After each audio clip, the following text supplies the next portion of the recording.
77 WABC invites you to a family fun day and softball showdown on July 20th with net proceeds benefiting Shriners Children's. John Sterling will call the game as the FDNY takes on the NYPD with special guests Dwight Gooden, Art Shamsky, 77 WABC hosts, including Sid Rosenberg, Anthony Cumia, Lionel, Dominic Carter, and many more. For more info and to buy tickets, go to ShrinersChildren'sChampions.org. That's ShrinersChildren'sChampions.org. The Dr. Sky Experience. Entertaining and informative. On the Red Apple Podcast Network.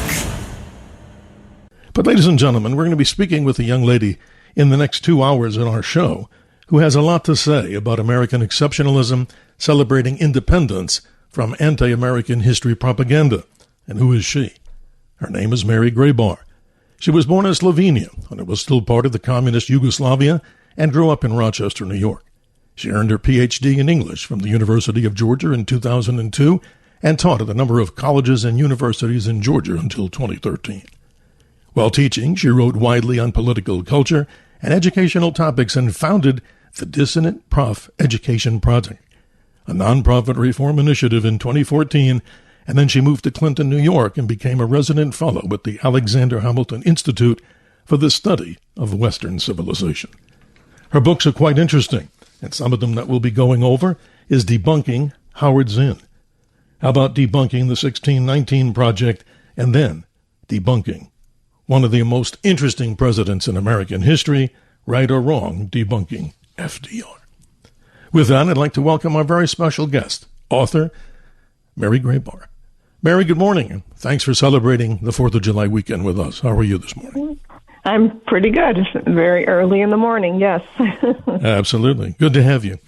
You know, it's interesting that we talk about this. I can't believe what I'm reading, and I don't always believe naturally like most people when they read things, of course, on the internet. And it's hard enough to read them without many ads popping up. But I'm interested to hear your comment on this. Some of these Gallup polls or some of the other polls that have been taking say a percentage of Americans are not proud of America. So again, we have a right to disagree with the things that governments do. We have a right to protest, but we also have a right to look deeply into the history of this country. And that's why we have you here today. Let's talk a little bit about your article that just appeared in the American Spectator.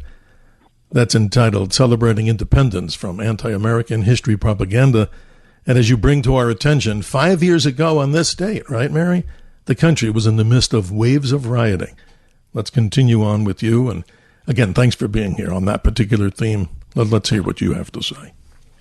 Well, yes. Well, thank you. Yeah, I was just thinking about that. You know, it's 5 years ago, and it was a very different kind of Independence Day.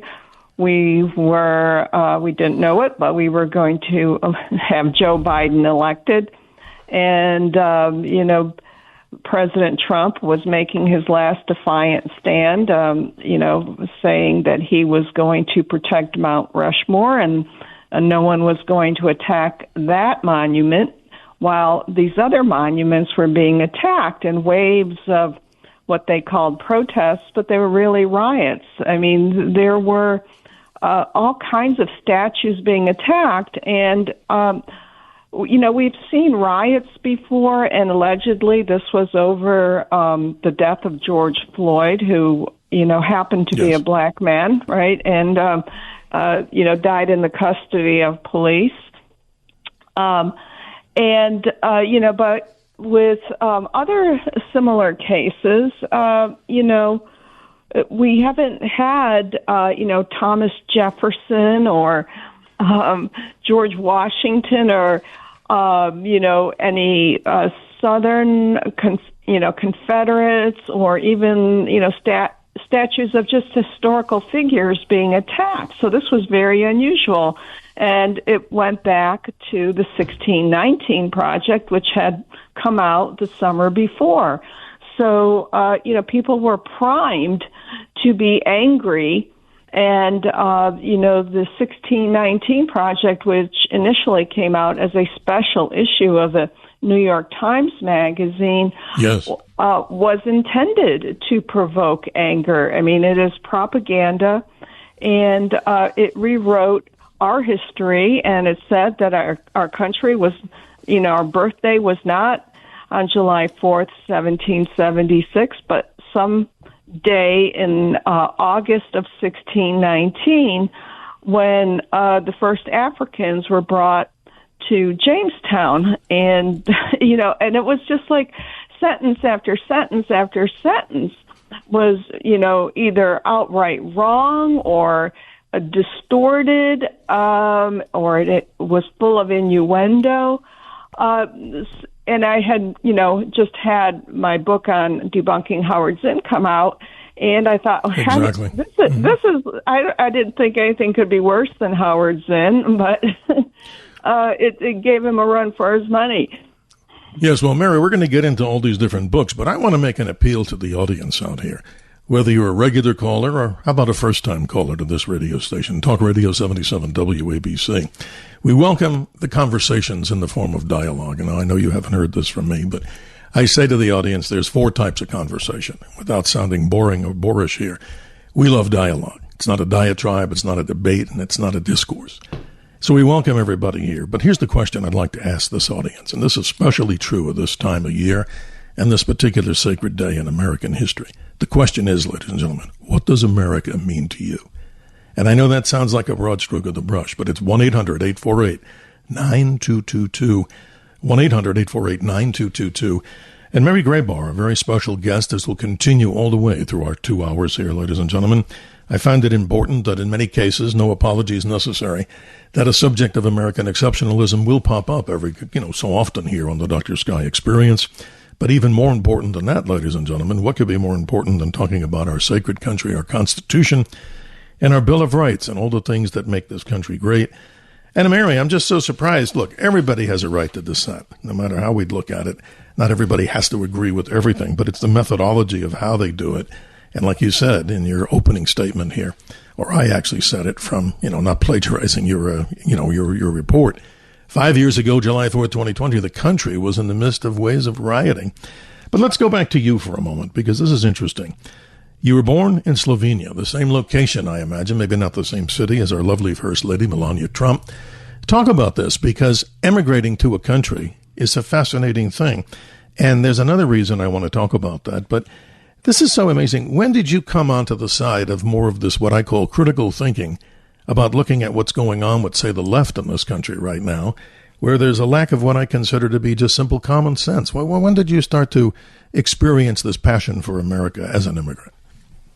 Well, I was brought here when I was 2 years old, and so, I did not remember, what life was like there, but I heard plenty of stories from my parents and their friends and aunts and uncles about what it was like, about hunger, about censorship, repression, inequality, lack of opportunity.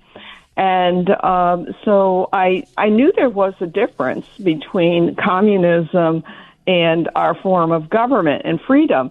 And, I think a lot of young people these days don't know that difference. I mean, they haven't been taught it, and nor have they really heard about it. So I grew up with that, and that was always in the back of my mind. And so it was an unusual childhood, unlike sort of a carefree American childhood where you don't really hear those things. Your family talks about baseball or, what's going on at work. They don't talk about, people trying to escape and, soldiers and things like that. And the war, my mother and father remembered the war.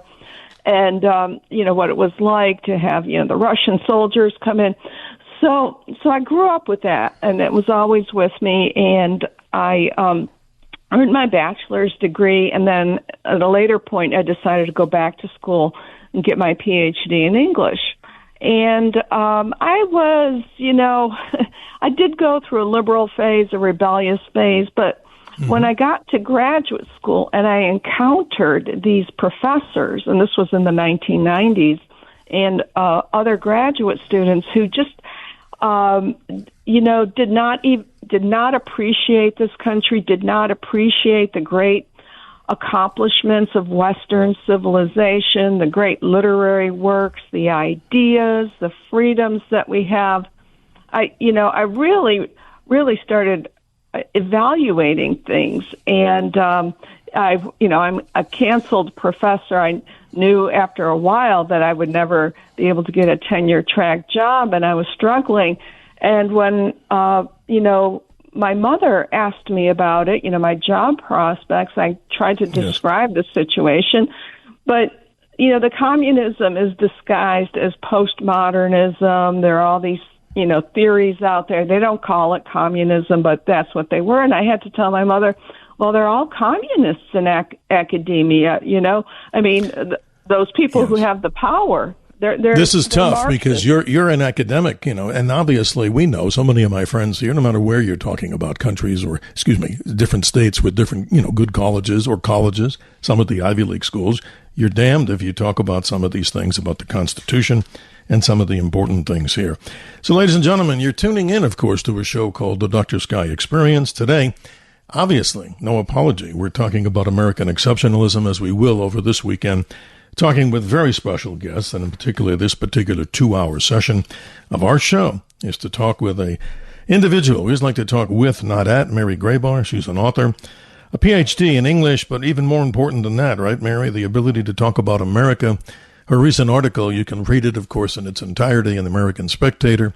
That is, celebrating independence from anti-American history propaganda, in her opinion, well thought out, ladies and gentlemen, critical thinking with common sense. Mary, I wanted you to comment on this because I know we have a caller coming in here. We do have Richard, I believe, in California, and I'm going to be asking him a question in a moment. But this is interesting. I do this when I go around and talk about, special topics, not just in the science world. But I'm holding in my hand here the U.S. citizenship, and Immigration Services questions for the naturalization test. And I'm sure you've seen this. 100 questions. And you know something? Not that I'm a judicial scholar or one on the Constitution. I try. But some of these questions, you really have to study up. And I wonder how many people, men or women on the street, would even be able to answer some of these questions. You're very familiar, I'm sure, with what I'm talking about and the lack of studying in the civics area. Where's the Pledge of Allegiance nowadays? Where's all these different things about America? But isn't that interesting? The 100 questions on here, I won't go through them and embarrass myself or the audience, but it's so amazing that you go through 100 questions that people need to know. Some of my good friends, who are pretty smart people, looked at me cross-eyed. Talk about that, the lack of our education to our American culture. Yeah, well, I saw that firsthand. I was teaching a class, about 20 years ago, and I was discussing a short story by Richard Wright, and he had been in, a New Deal writing program, and he had been lured in by the communists, and so he was basically writing communist propaganda, not literature. And so I was prefacing my remarks by, mentioning that he had written this particular story in his communist phase.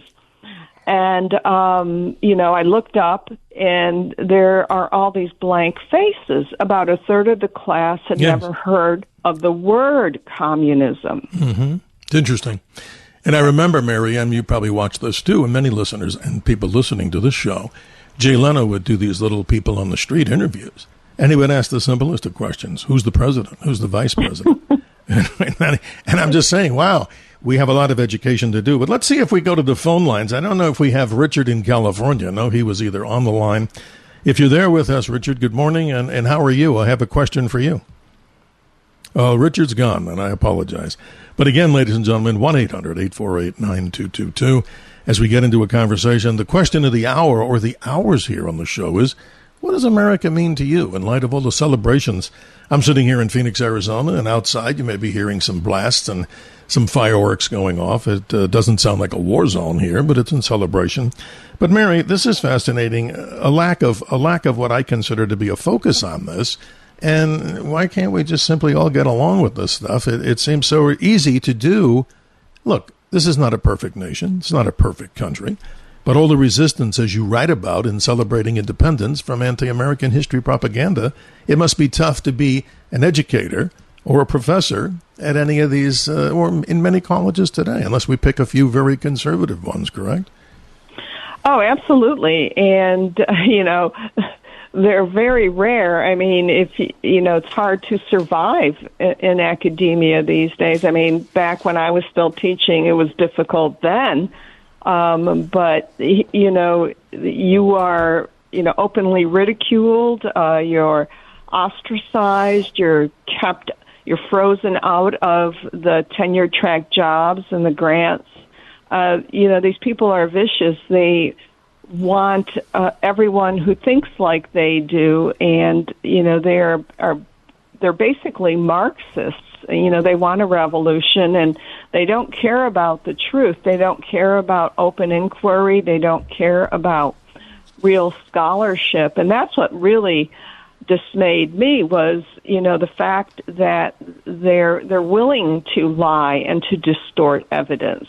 And and that's what prompted me to write my books, because I hate seeing that, and I feel like someone should be telling the truth and correcting them. Well, salute to you, Mary, and I'm sure many of the listeners out there, if they haven't had a chance to jump in on this conversation, it's not just what we want to hear from you on what does America mean to you, but obviously questions and commentary, as we call it, a dialogue here, on this particular radio archive called the Dr. Sky Experience, usually as we talk about, and we promise we'll continue to do those subjects as we move through the month in great intensity. But how could we not, right, Mary? No apology. This is such an important time in American history. I was so proud seeing the president pass the, sign, of course, the Congress and the Senate, of course, moving forward, even by the slimmest of majorities, the passage of the big, beautiful bill. Hoping, in your opinion, tell us a little bit more of what you hope to come out of that big, beautiful bill, at least from the area that you and I talk about here. Tell me more. Well, I think he's been doing a great job in terms of going after these universities, Harvard especially, and Columbia, and withholding federal funds. I mean, I'm not a big fan of big government and federal funding of education, but that's a tool that he has, and he is using it. And, as I mentioned in this article, and as I've written about in other places, he's got Nicole Hannah-Jones, the creator of the 1619 Project, the Sure. author of the main essay. He's got her hopping mad. She is, she was, I estimated at one point that she made over $750,000 just from these public lectures at universities and so forth in 1 year. I mean, she was making oodles of money, $25,000 at least at a pop, sometimes for remote talks that lasted for an hour or an hour and a half. And the speaking circuit can give you a lot of income, depends on who you are, right, and what agent you have. Exactly. Well, exactly, yes. And that funding is cut off, and so she's doing these little things like there's this Black Women's Empowerment conference that's going to be held, but she's not doing that much, and they aren't these big public gigs where she's feted and dined and wined, and so she's very angry. And I think the motivation for a lot of these people is money, because there's a lot of money to be made in stirring up discontent and hatred for your own country. So, yes. Yeah. Yeah, it's very interesting. Yeah. Well, I want to mention something before the break here, and I'm reading this so people don't think I have this amazing intellect that just pops up out of nowhere. 6 revolutions, and of course, I'm not trying to put myself down at all. It's the viewers' and listeners' opinions that matter. The 6 major revolutions which freedom were made and what made freedom possible here. This is interesting. We talk about the Industrial Revolution, the Machine Revolution, Transportation Revolution, Communications Revolution, Energy Revolution, and Computer Revolution. I find those things very fascinating because I've been watching on the History Channel, and so has many people out there listening. So many of the stories of who made America successful in the capitalist world. We talk about the Carnegies. We talk about the Vanderbilts. We talk about the early days when nothing was simple. And we talk about the Rockefeller family, who became what? As he developed, John D. Rockefeller, Standard Oil of Ohio, and some of the things I learned about him. None of this stuff was easy to bring about this great country that we have. So I thought, before we go to the break, Mary, just some of your commentary on some of these exceptional people who helped build America, and there's probably a list we could do for 3 hours. But your commentary on those 6 revolutions which freedom helped make possible.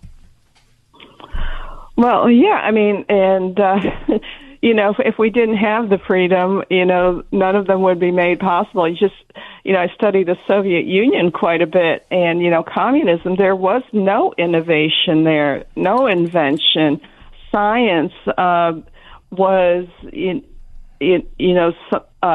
linked to ideology. There was nothing. There wasn't beauty. There wasn't creativity, whether it was technical or artistic. And there was no human flourishing. People just barely existed. And so what a contrast it is. And, as you described all those different revolutions and yes. the people who took advantage of the ability and the freedom to innovate and to work hard and to produce something. Mary, I'm proud, like you and many of the listeners out there, of being in America. Nothing comes easy. We've made some terrible mistakes, as any country in the world, as human beings. But the positive is celebrated here as we continue to move through the 4th of July weekend with you, ladies and gentlemen, however you're celebrating, barbecue, fireworks, hugging each other, telling each other that you love them and that you're proud to be there as part of this great nation. Mary Grabar, author of many books, Debunking Howard Zinn, Mary Grabar's book, Debunking the 1619 Project, and Debunking FDR. When we come back after this short but important commercial announcement here at the bottom of the hour, we call it, of course, the Heartbreak in Radio.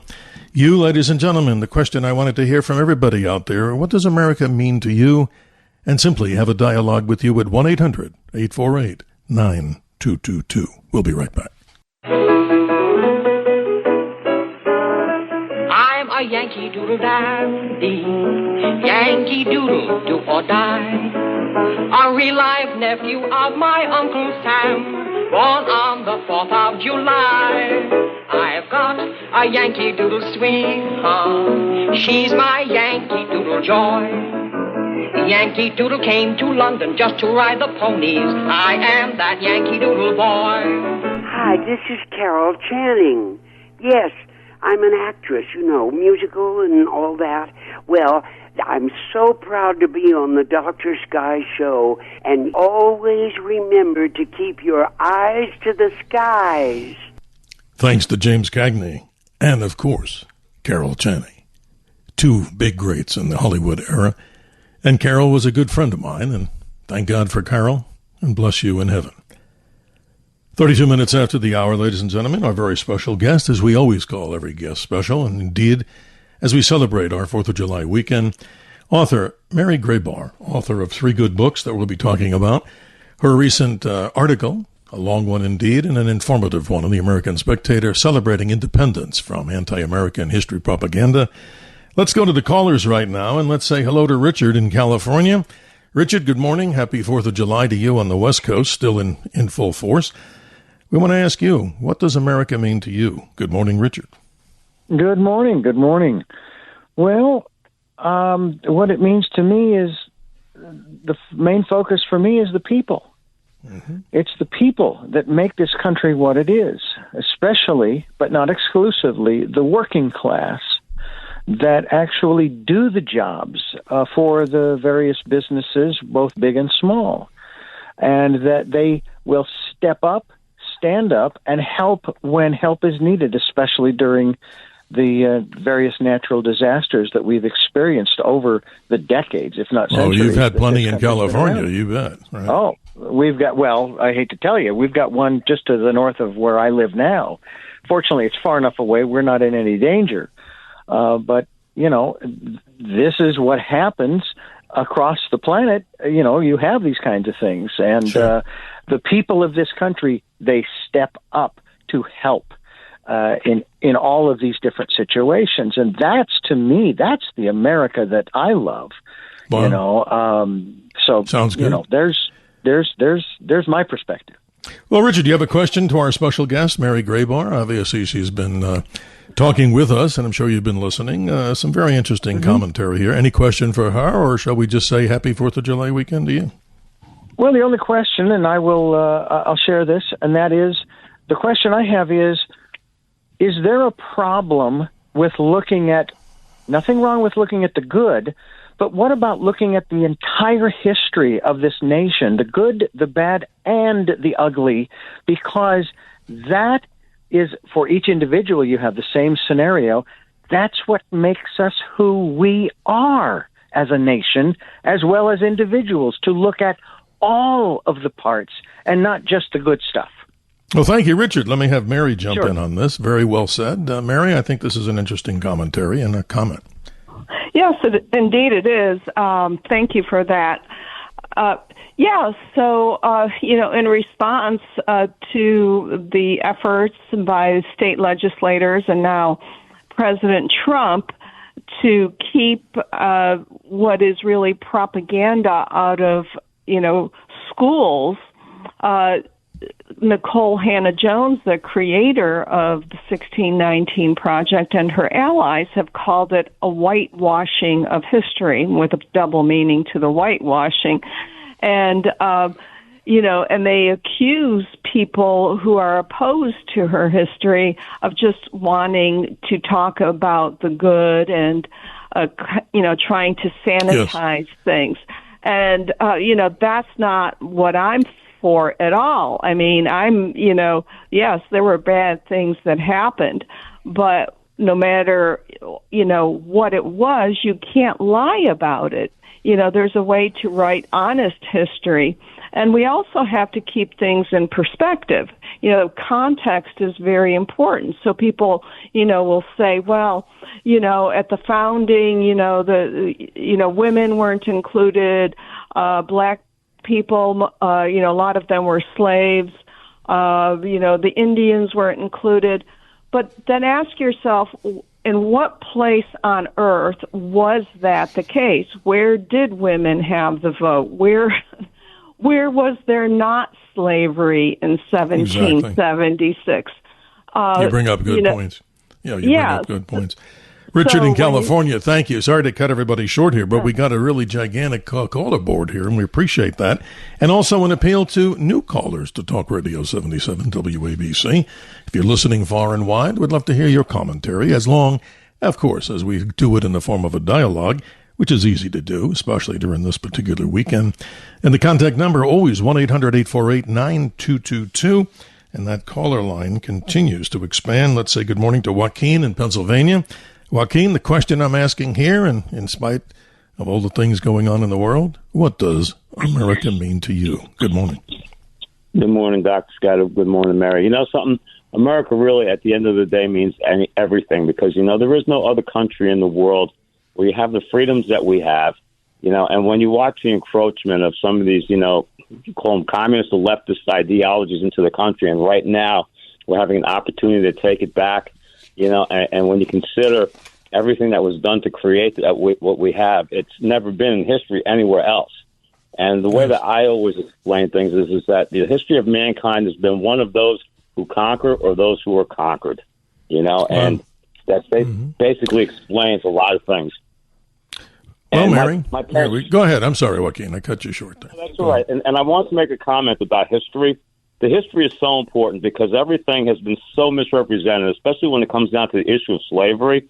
And even if you go to Snopes and other fact checkers, they can't dispute the truth, because 1619, the people that were brought here on that ship, they were indentured servants. They weren't slaves. The only slaves actually went to the Caribbean. They went to the Spanish colonies, and they went to South America. But the ones that came here originally were actually indentured servants, and that had a contract that expired. And the actual first slave was created by a black man, a former indentured servant himself, Anthony Johnson, in 1651, I think it is. And Joaquin, I'm impressed here with the knowledge that you're bringing here, and I find it interesting. Mary, see the kind of callers we're getting here, and I think they're full of information, and that's why we love dialogue. Your response? Yeah, well, right. Yeah, I point out the example of Anthony Johnson in my book. And yes, indeed, that was the first legal case of, slavery. His servant, I forget his last name right now, but he, after 7 years, he sued for his freedom, but the court decided that no, he was his slave, and Anthony Johnson insisted he was his slave. So that's really the first case of slavery that you have in the courts in Virginia. And, and this idea of, the conquered and the conquerors, that is human history. When Howard Zinn describes the Indians of North America as these peace-loving kind of proto-hippies that live in communes, I mean, that is a farce. I mean, there were over 500 tribes. They were warring with each other. They were all very different. They had different cultures and different languages. Interesting, yeah. So it's oversimplifying the history, and it's very complicated, and there are still a lot of unknowns. You say it so well, Mary, and I appreciate Joaquin, as you call regularly here to this radio show, the Dr. Sky Experience. We appreciate you. Happy 4th of July weekend to you, and, of course, to all the listeners. Let's say good morning to Robert in Philadelphia. Robert, good morning. Happy 4th of July weekend to you. My question, as I asked before, what does America mean to you, if you don't mind sharing that with us? Hi, Dr. Sky. It's wonderful to talk to you. I did speak to you a couple times on Morano's show, and I'm fascinated by the topics you always bring up, especially this one. And greetings and happy Independence Day to both you and your guest, Mary. I wanted to look at it through the lens of, you mentioned, what is American exceptionalism? And this isn't political. This is pretty much historical. And I think I'm a big believer in American exceptionalism. And I believe it was forged in the Civil War, because it occurs to me that had we not won that Civil War, much of what I'm about to say probably wouldn't have happened. So, I mean, if we weren't a united country, building the Panama Canal, fighting the Spanish-American War, what happens in World War I? What happens in World War II? Do we get those scientists that build our space program? Do you know what I'm saying? Mm-hmm. And I think that we put our stamp on it in World War II, because if you consider that out of all the nations that participated in the war and all of the war goods that they produced, 50% of them were made right here in the United States. That's when we said we are now exceptional. That's amazing. That the ironic thing about it is that you don't have to necessarily be quote unquote American.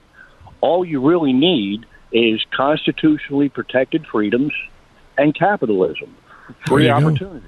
And if you have those two things, but the reason why it's American exceptionalism now is because since the 60s, this is the only country you can really go to achieve that. I would submit to you that prior to World War II, wasn't it British exceptionalism? Exactly. We took that mantle from them, and they relinquished it in the 60s. So I'm a big believer in it, but I firmly believe that anybody can experience it, and that's what America means to me.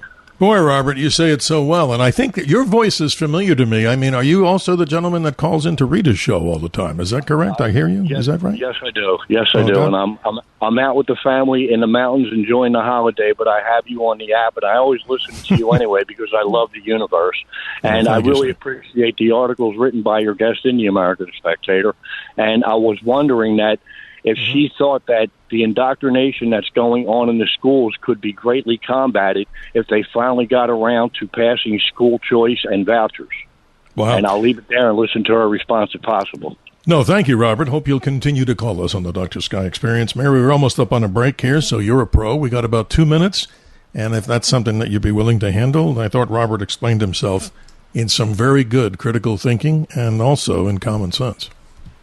Yeah, no, I'm an advocate for school choice and vouchers. I think parents should have that ability to, choose schools for their kids, and I think most of the parents who are stuck with public schools would rather not have their kids go there. And the reason that the public schools are so bad is because the teachers have a monopoly, and they've got the unions.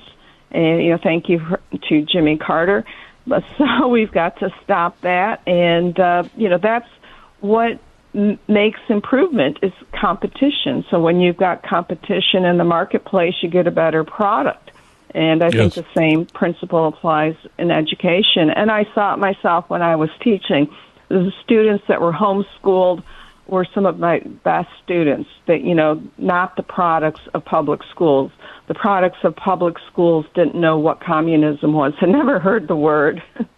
So. Mary, we're going to take that break. We appreciate you and all the callers. If you haven't gotten in on the line, we're supposedly having Fred in Brooklyn and all the rest of the callers. You still have time. We'll continue this conversation with Mary Grabar, author of 3 interesting books, which we're going to get into in detail, but your commentary and dialogue is 1-800-848-9222.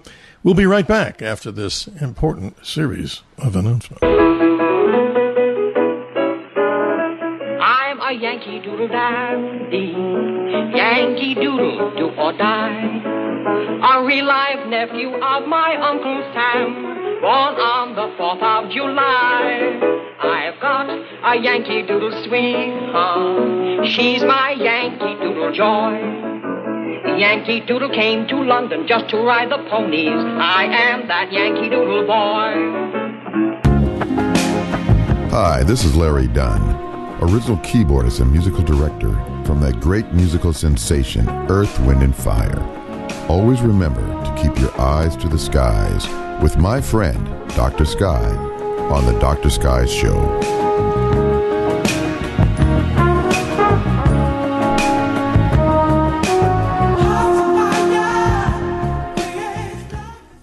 "48 minutes after the hour, we're continuing our conversation with our very special guest, Mary Grabar. And I want to thank Larry Dunn, a very exceptional musician, as many of you people know from the iconic Earth, Wind, and Fire. Mary, let's continue here with the caller lines. The caller line really is hot here. Let's say good morning to Fred in Brooklyn. You've been patient. Good morning, and what does America mean to you, Fred, if you're still on the line? Yes, this is Frederick from Brooklyn. Yes. My concern about America, I have a core interest in seeing this country maintain its unity and continue to embrace its democratic ideal. But I'm also curious to your host, to her question. Don't you think the courts need to do more to rein in executive orders by sitting presidents passing and making any cuts or passing instituting any policy they see fit, whether or not it's good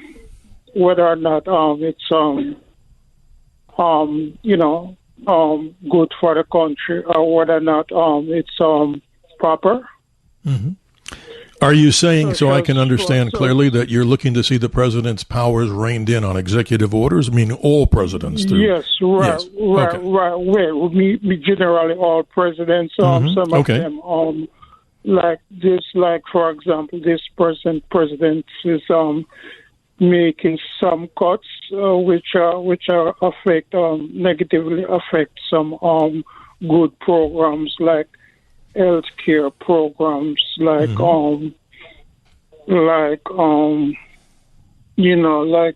cuts in Medicaid, cuts in education, and so on and so forth. Should not there be more balance? Okay. Or more consideration given to those things appears to be sometimes inconsiderate or not totally responsible. Well, Fred, I think we understand the gist, but no, I want Mary to respond when the time allotted here. But your points are well taken. Mary, I think this is an interesting conversation that we're having, a dialogue with Fred. Your response to him? Yeah, well, I think those cuts were voted on by Congress just now in what's called the Big Beautiful Bill.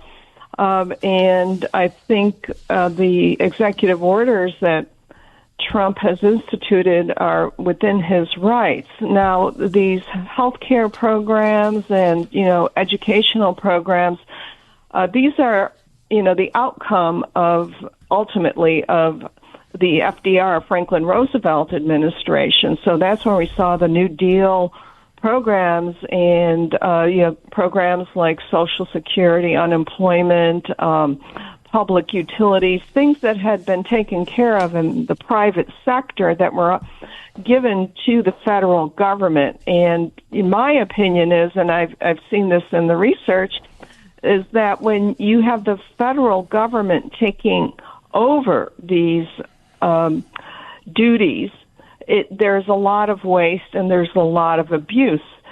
Numerous studies in history have shown that when these things are done in the private sector, they're, of better quality and they're more efficient. So, I think we're getting away from our constitutional principles with these big government programs, which sound very caring and, of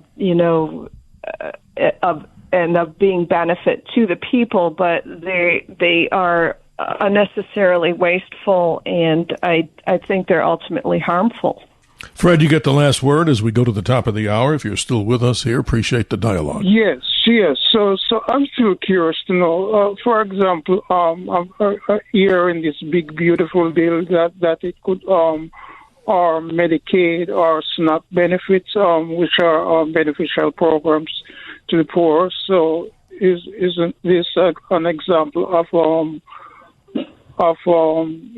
not as an objective outlook by the president to unfairly deny these programs adequate benefits? Fred, I must be honest with you, and not to cut you short, I don't know enough about the bill. I'm always the humble host here who doesn't have all the answers. That's why we go to our guest. But I'm going to have to ask Mary to respond quickly before we, have to end this 1 hour. But Fred, I appreciate it. I think we at least got the gist of what you were trying to ask and say. And it's always powerful to hear people who also have commentary that may not always be hook, line, and sinker. We love conversation and we love critical thinking. So thank you for calling, Fred. And Mary, responding one more time to Fred's concerns. I think he was worried about, or concerned, if that's a better word, about some new cuts that may come to Medicare. Yes, well, someone's paying for all these programs, so whoever is benefiting, and often there are middlemen and people who are profiting from these programs who are not the intended beneficiaries, small sick children, that we commonly think of. And so there's always a payoff for these so-called benefits. And often what's lost is the opportunity to have something better. But that's a much bigger argument, that I think needs to be made that I can't make right now. So on a philosophical level, that's what I see. And one of President Trump's pledges was to cut back on, FDR's legacy. And well, this is interesting, Mary. As we say this, we're going to get into each of your books in the next hour, but a little homework that maybe you want to do some more research on. I'm going to ask you straight up, no embarrassment from my side, to give all of us a better definition. So many out there, even myself included, I had this in school a long time ago. The question to you would be, if you don't answer right now, what is truly communism? What is Marxism and really socialism? And how do they differentiate from each other? Because I think that's something, as we do almost like a class on the air here, and not to get too deep into it, as this is a celebratory weekend, but I think that would be an interesting conversation, to have from you, because you're the scholar who writes about these kind of things, because I think a lot of people have a misinterpretation of it, and not saying I enjoy any of those three, from my side isn't as important as what the listeners out there think. So expect you to ask those questions as we come back from the next hour, or to the next hour number 2 of the Dr. Sky Experience. And Mary, I just wanted to project into the future. Next week, we do return back to the mainstay topics, the astronomy, space, aviation, weather, celebrity guests in the mix, and of course now, rightfully so, no apologies, the story of America on its 249th birthday. So next week, if you're a big fan, ladies and gentlemen, of sci-fi movies, a great Steven Spielberg movie, E.T. the Extraterrestrial, we're looking to have Dee Wallace. Now, you may not know who Dee Wallace is. She's the mom in the movie, the epic E.T. the Extraterrestrial. And Mary, I know you'll have to say hi about this, but that's one of the most beautiful movies that I think I've ever seen. It's good for people of all ages, And then the following Saturday, which we do midnight Saturday, Eastern Daylight Time, to 2 a.m. Sunday mornings in the Dr. Sky Experience, we'll have a good friend of mine. She's an astrophysicist talking about the wonders and mysteries of the Milky Way galaxy. So, see, Mary, we talk about so many subjects here, but we're so grateful to have you as we talk about these subjects. So, going to the top of the hour here in about 2 or 3 minutes. Give us kind of a summation of everything that's in your article in the American Spectator, celebrating independence from anti-American history propaganda. And, of course, people can go there to the American Spectator. Give us a quick summary in about a minute or two. Oh, right now? Yes, please. I would appreciate it. Oh, yeah. Well, so basically, I'm reflecting back to 5 years ago where we were with COVID and riots right after the other, and what was the inspiration for the riots, for the attacks on monuments and symbols of American history. It was the 1619 Project, which had come out the year before in 2019, which was a propaganda piece published as a special issue of the New York Times Magazine that called our country a slavocracy and said, that we're still white people are still infected with this view of all black people as slaves, basically, and that the wealth and all the good things and the exceptionalism of this country was built on slavery. And so I kind of go through, the major points that she makes there, the errors, and also discuss Howard Zinn's book, People's History of the United States, which I debunk in Debunking Howard Zinn. He was, of course, a member of the Communist Party and became a history professor. Yes, that's interesting. Yes, and her, Nicole Hannah-Jones's ideas are very similar to Howard Zinn's. She's not as original as she presents herself as being, so it's essentially a Marxist viewpoint. But, President Trump's, speech at Mount Rushmore and then his history conference. Well, Mary, we'll be right back. Mary Grabar, as we exit hour number 1, the Dr. Sky Experience. Stay tuned. If we didn't get to you, like Joe in New Jersey and anybody else that'd like to have a dialogue with us, the question that I would ask each one of you is, what does America mean to you? 1-800-848-9222. Happy 4th of July weekend as we celebrate the 249th birthday. You've heard it a lot, but it means a hell of a lot. We'll be right back. The Dr. Sky Experience on the Red Apple Podcast Network.